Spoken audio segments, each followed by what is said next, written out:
Hi, my name's Ilma. Welcome to my channel. I've been posting Christian blogs for 11 straight years, almost every day. Today I'd like to share Psalm 137 verses 1 to 9. Here's God's word. By the waters of Babylon, there we sat down and wept when we remembered Zion. On the willows, there we hung up our lyres, for there our captors required of us songs, and our tormentors mirth, saying, Sing us one of the songs of Zion. How shall we sing the Lord's song in a foreign land? If I forget you, O Jerusalem, let my right hand forget its skill.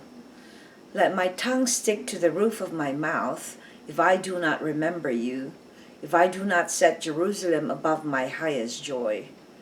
Remember, O Lord, against the Edomites the day of Jerusalem, how they said, lay it bare, down to its foundations. A daughter of Babylon, doomed to be destroyed. Blessed shall he be who repays you with what you have done to us. Blessed shall he be who takes your little ones and dashes them against the rock. Psalm 137, 1 to 9. And here's my poem inspired by this psalm. Lament over the enemy's mockery. O Lord, I plead you to take notice of the enemy's scoffs. They make fun of us and want us to defy our worship of you. Through our songs of praise and adoration, they mock us. They want to turn our worship of you into a performance. Do not allow the gifts you gave us to entertain their wicked souls. Expose it, Lord, so everyone will see their schemes and ploys. How long, O Lord, will you let these mockeries go on? We only want to praise and glorify you alone. Give us grace to withstand their wickedness. Help us to be unstained by the world systems. Keep us strong to continue to exalt you, O Lord. Do not allow their derision to keep us away from your love.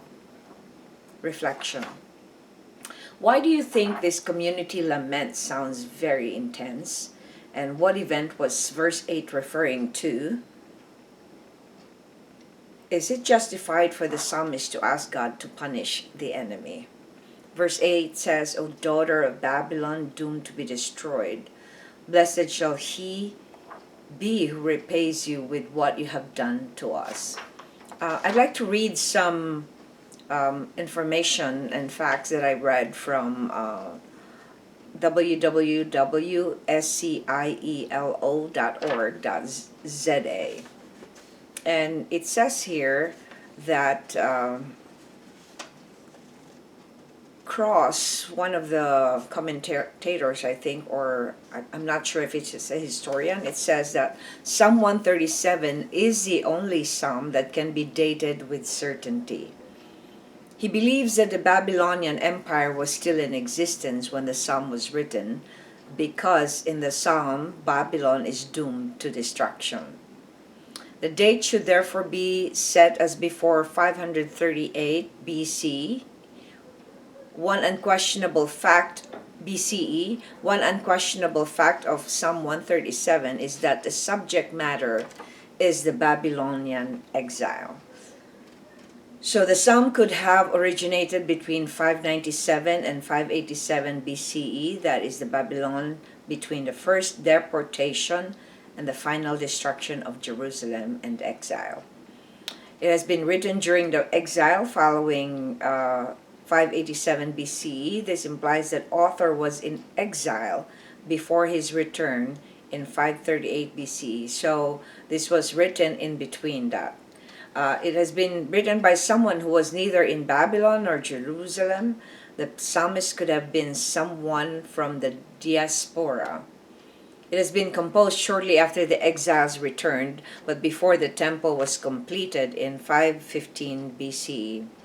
It originated after the completion of the temple, but before the rebuilding of the city walls, that is between 515 BCE and 445 BCE.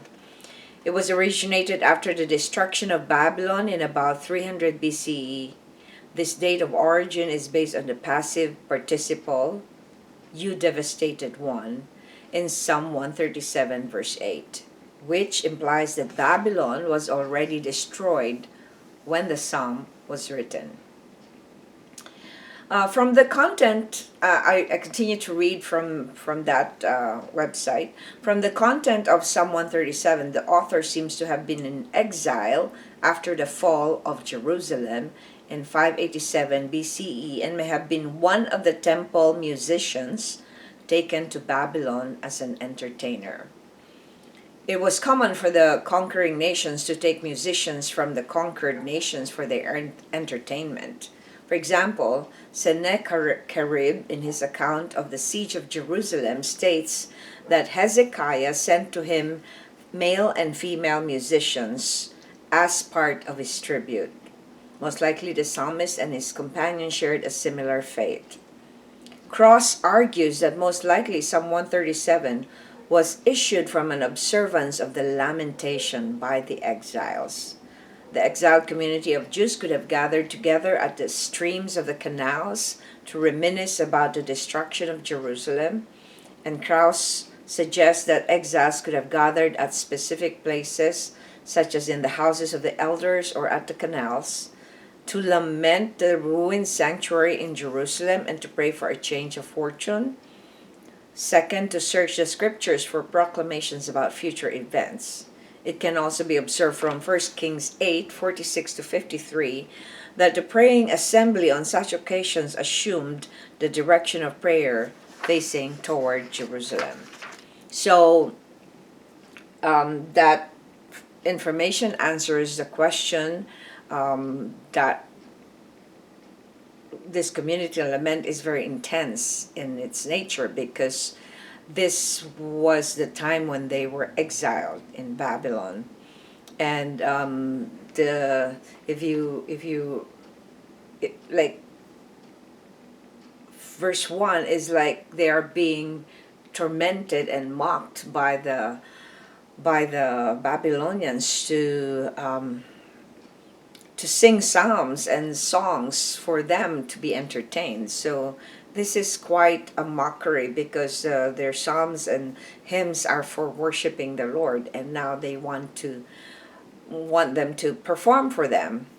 So is it justified for the psalmist to ask God to punish the enemy? I would say so, yes, because the psalmist probably is one of those captive Israelite, and because he's an Israelite, he had a covenant promise from God that God will take care of him. So it is justified for anybody who is a child of God to go to God, and of course God knows everything already before we even ask it. But the act of going to God and lamenting and asking God to do something about what they're going through is a good exercise of humility, and it's a good exercise of dependence on God. So I think it's very important for us to know that when we're going through some difficult situations, that even though it feels like it's a dead end, or it feels like it's hopeless, we could always go and remember that God always delivers his people. So it's encouraging. This psalm is encouraging in a way that even though we're not captive by another nation, we can still be in bondage to so many things. Like if we're in bondage to our idols, if we're in bondage to the culture that we follow, or we're in bondage to our flesh, that our nature always wants to desire to do what's bad, even though we want to do what's good. So it's important for us to reflect on this psalm, because it will bring us to a point where we can say to ourselves that it's okay to cry out to the Lord and to ask him to do what needs to be done to the wicked people. Thanks for watching. I hope you check my website at ilmaars.com for artworks, photographs, and a copy of this blog. Please subscribe to my channel on YouTube so I can make more videos for the Lord. Thanks for watching.